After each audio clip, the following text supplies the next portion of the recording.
Good morning from Panhandle Outdoors with Winston Chester. Panhandle Outdoors, your source for fishing, hunting, and information for folks who enjoy the great outdoors. Now sit back, relax. It's Panhandle Outdoors. Good morning, everyone, and welcome to Panhandle Outdoors. I'm John Rush, and Winston is not here today, unfortunately. But let's get right into the weather. It's brought to you by Haney Technical Center. I don't know their phone number right off the top of my head.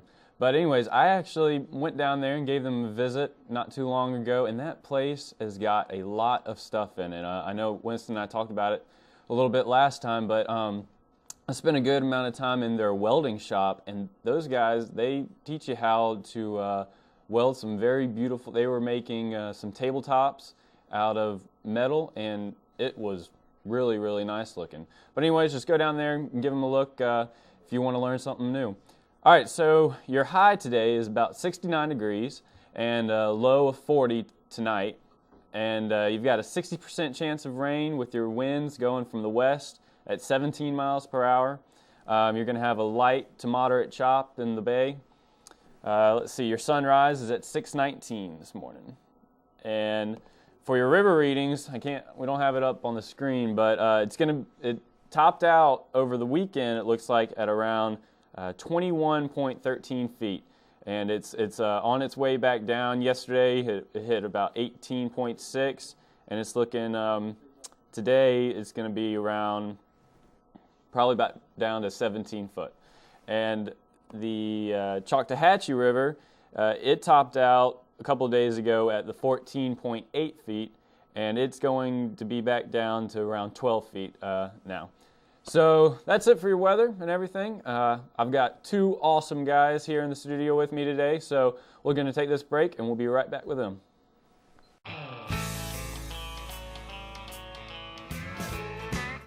Welcome back. Welcome to Panhandle Outdoors, and welcome Mr. Bill Allen and Mark Cowart. Good morning, John. How are you doing? I'm doing great. Hey, buddy. So, what's been going on? How's the fishing? I know you have been going up to Lake Talquin here recently. I went on a trip with them not too long ago, and we tore it up. But you've been going there quite constantly over the past 2 weeks or so, right? Right. You know, as much as we love to redfish, we love to eat crappie. So we've been going up to Lake Talquin. We start about the last week of January each year. We're not out trying to troll, trying to find them in deep water. We're looking for them as a stage coming up to shallow water to spawn from that 6, 7, 8 foot up to about 3 to 4 at the edge of the pads up off docks. A week ago, fishing was great. Bill and John, we went last Thursday and I was concerned because we just had that huge rain, the weather changed, but they were still sitting there, and we were able to catch a boatload of crappie. We went back yesterday. Mm-hmm. Unbelievable change. Water temps were anywhere from 5 to 9 feet below 5 to 9 degrees below where they had been the previous Saturday. We had found water a week ago at 64 degrees, some at 65. Yesterday it was 54 to 58 degrees. Is that all right? So whenever it was up to 64, 65, was that in the middle of the lake where it was deeper, or was that up? No, it was really up in water 5, 6 feet. It'd be 62, 63, and then you get up in the pads, get up in those lily pads, and that water the temp would rise. Obviously, you got more to hold the heat from the sun. But the crappie, they were ready to spawn. We caught some big females. They had not gone on the bed we had found yet, but man, they were absolutely missing yesterday. And it was still cool. The water was very clear. I was surprised. It's almost like that rain cleared that water. Everywhere else is really muddy though. Yeah. Well, Bill was probably the champion of crappie fishing whenever we went out. I don't know. No, I'm going to tell you, it's hard to fish against Bill because where you're doing other things, Bill's either got one or two. You red fishing, trout fishing, doesn't matter.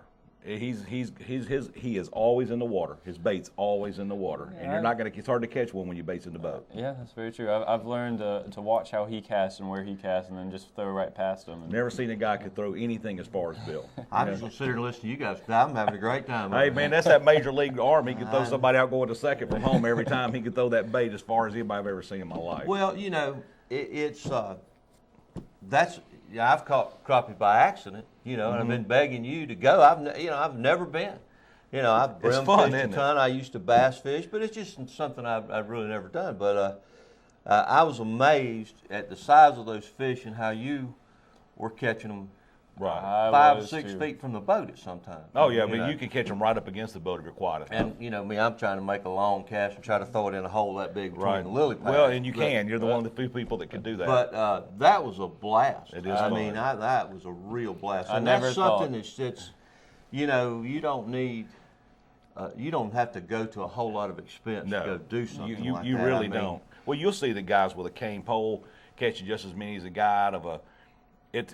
It's amazing. Yesterday we saw guys in you know in just the $400 or $500 John boat with a little trolling motor on it. The guys running bass boats with spider rigs out the front. You know, the guy with the $1,000 rigs catching just as much as the guy with a $50,000 rig. But I mean, you know, they've got to be, you know, like other freshwater fish. That big wind that came through Saturday, that front that pushed through Oh, my with gosh. the cold, that had to have an effect on those fish when you went back over there. Oh, it does. When that temp, you know, everything's just like the redfish. Everything we do is water temperature driven, and when that temp drops like that, they'll just. It's kind of like an elevator getting stuck. What do they do? They just back off. They back off to deeper water. Matter of fact, we started bass fishing, caught a few bass, but right off we run into a lady. She's a nice lady, and she was telling us, she goes, "I'm going home. There's no sense being out here." And anyway, you know, but I tell you, a day on the lake not catching is better than a day sitting at home watching TV. Yeah, absolutely. Yeah. Now, when you're out there, this is one of the few times that you're going to fish live bait. Yeah, that's for the crappie. only time I ever buy live bait. I mean, I'm telling you, man, I don't want to use live bait. I don't want it on my boat. But I will say to you, other than that and free lining offshore, that's the only time I'm going to do it. And, you know, it's so much fun to catch those crappie like that. It is. You know, my boat, we fished on the redfish tours, and we're sponsored. Power Pole is one of our sponsors. But Power Pole is the greatest thing you're ever going to use. To do that, you just move a few feet forward, drop them down. A few feet forward, drop them That was down. amazing. Yeah, you how can fish that out an worked. area, and you know, if you're trying to make those like I was doing, you know, you're trying to throw out there, Yeah. throwing into lily pad holes that big and stuff like that. You really don't need the boat moving. No, that boat's got to. You Along want with the wind up there, Yeah. but You're right. and don't overlook the orange crappie minnows. Oh, I'm telling you, I grew up crappie fishing in Alabama, and you'd use little silver minnows. We called them. My dad called them toughies. I guess that's what they were. But down here, the first time several years ago, we started trying to go crappie fishing again. The guy says, "Well, you want gold ones or silver ones?" And I'm going, "What do you mean?" I had no clue what he was talking about, and it's just a mixture of them. So now we buy both, and sometimes you'll catch them Mix on it the up. orange, and sometimes you catch them on the. I became a fan of the orange. Yeah, I tell you. I did too. I think. Hey, how good are they to eat? Oh man, they are delicious. Yeah, I'll tell you, it's one of those things. Is I have people that have never had it, don't have a clue. It's every bit as good as a snapper or a grouper. Pumping it. It's oh my gosh, it's good now. All right, y'all. We're gonna take a little break, and we'll be right back talking about this crappie fishing.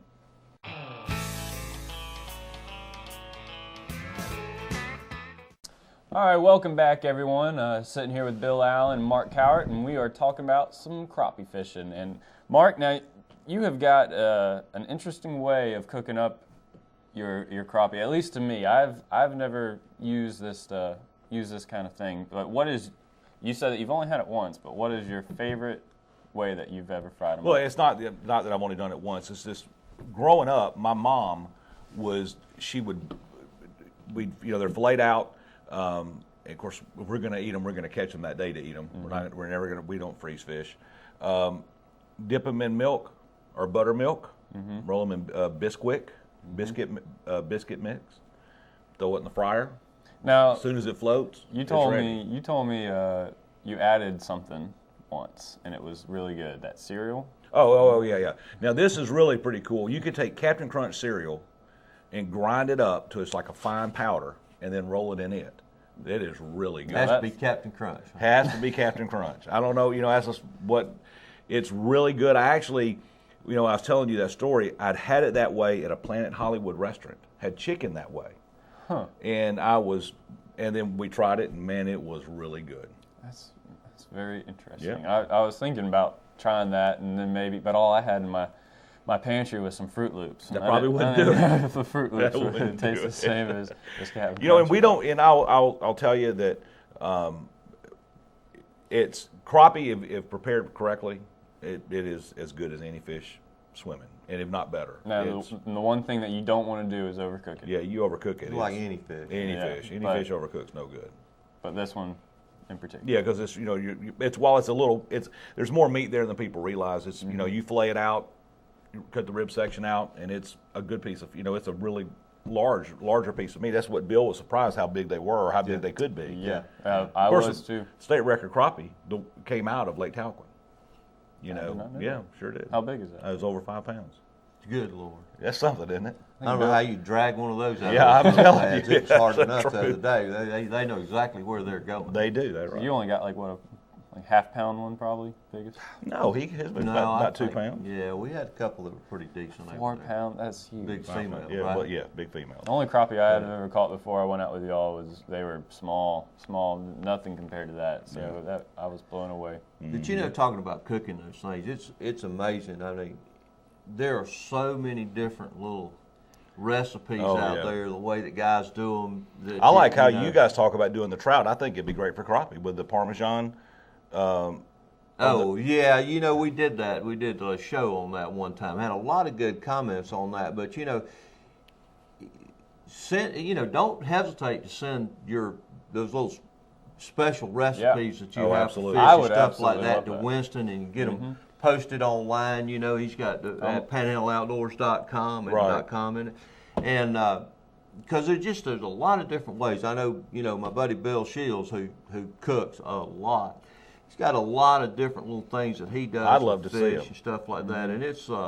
I know that some there's great recipes. There's out got there. to be people down here that just come up with some crazy, awesome, good recipes because that's what you're eating a lot down here. Well, when you have the opportunity to go some of these fish camps and stuff like that, for these, and you start, watching these guys cook. I know that years ago I went to, we were at a camp and there was somebody cooking besides me and Bill, and they had these catfish fillets.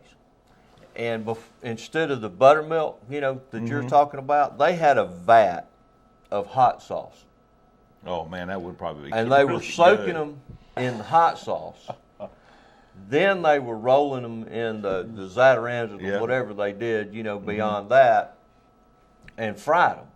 And I mean, it cooks out a lot of the heat. It's not like you're just eating a fish covered in hot sauce.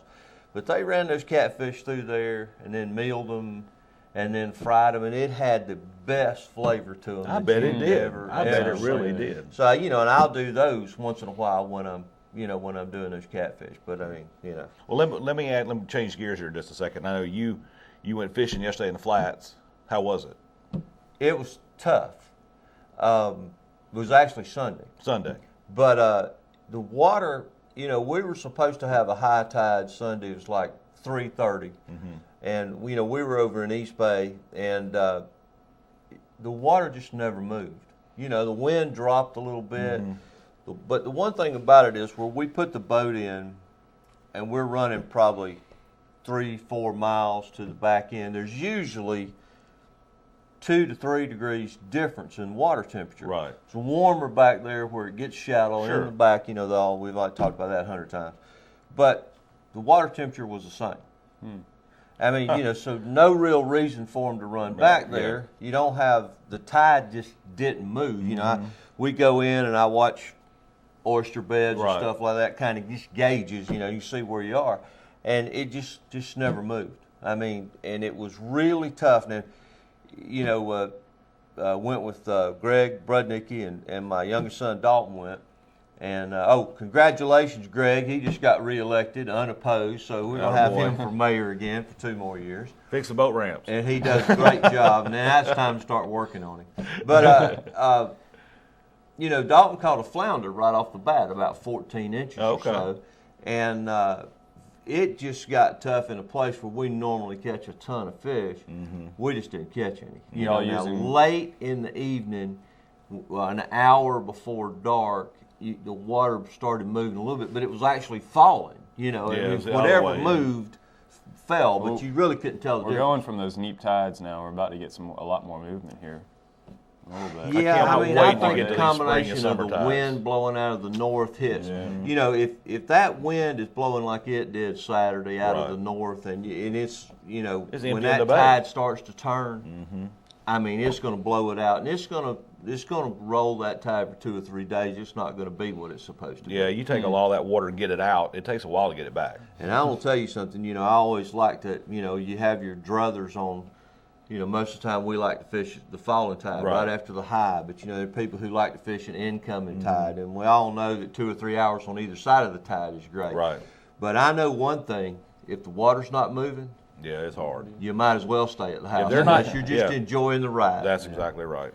So that water has just got to be moving. I mean, you have to have some tidal move, or those fish are just not going to feed. I mean, you might sneak up on one every now and then, but you got to have moving water. I'll tell you, there's no doubt about it. You know, we fish.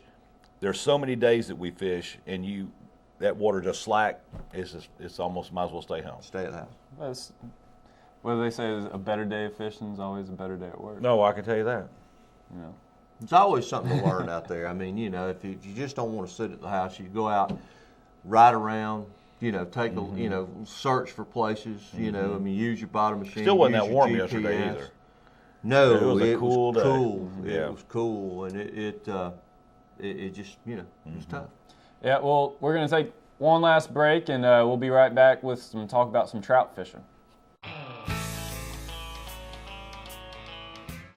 Welcome back, and welcome to Panhandle Outdoors.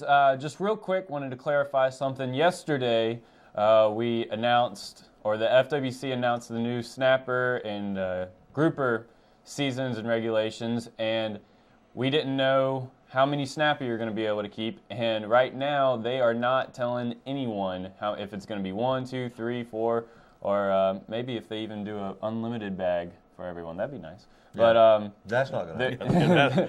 they have not told anyone. They're keeping it all to themselves. Have no idea when they're going to announce it. Just want to clarify that for you, everyone. All right, so this weekend we've got the Sunjammers Speckled Trout Tournament coming up. Hoping that a lot of y'all are signing up for that and getting out there and fishing that. The weather right now, it's looking a little iffy for that day. I think there's a chance of storms, a little bit of rain, but the temperature this week is going to be going back up into the 70s. And so this weekend, it should be up a little bit higher. So I just want to talk about what are some tips, some areas that people can fish for this tournament. What do you all have? Let's default to the resident trout expert here.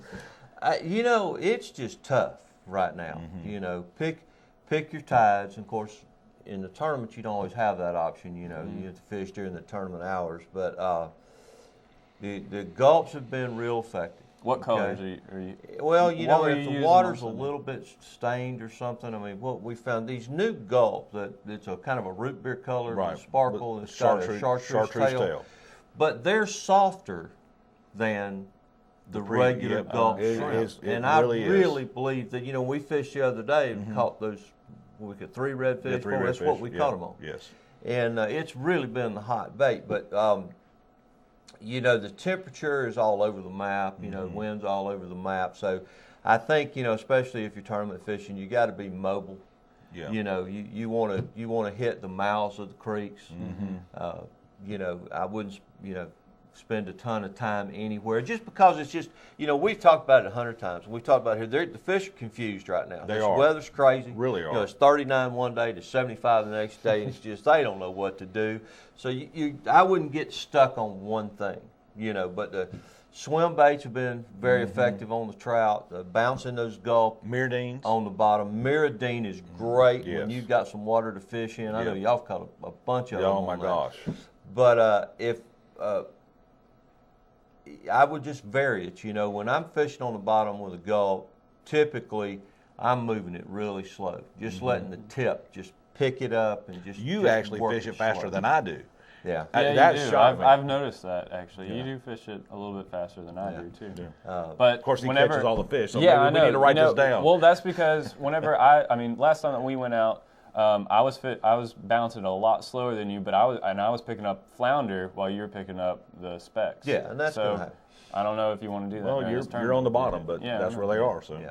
Well, I like to keep it moving. You know, I don't really lay it there, but you know, when I'll reel a little bit and pop it. So you know, I'm trying to just bring it up and then let it, you know, hit those new hooks where they're just going head up. Yeah. And then you know, you got the tail sticking out, and you can virtually fish those edge hooks anywhere. I mean, you can fish it in grass, you can fish it in whatever, and you're not getting. You're right. You know, you're not getting hung up on things like that. But you know, if it's cool, you want to check the mouths of the creeks, you know, and maybe inside a little bit, and fish around and see if they're there. Yeah, I think that the weather may on Saturday may be better. I think it might actually turn and be a pretty good day. Okay. It looks like Friday it may come in.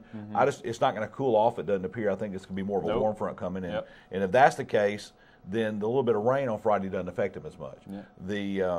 However, I will say that this cold snap dropping the temperature 3 or 4 degrees in the water pushes them back up in the creeks. Yeah, you know, it should, and you know, you want to always stay with the base. If you're in real clear water, you want a lighter color. You know, if you're fishing a gulp, white with the chartreuse tail, we've both found to be very effective with red.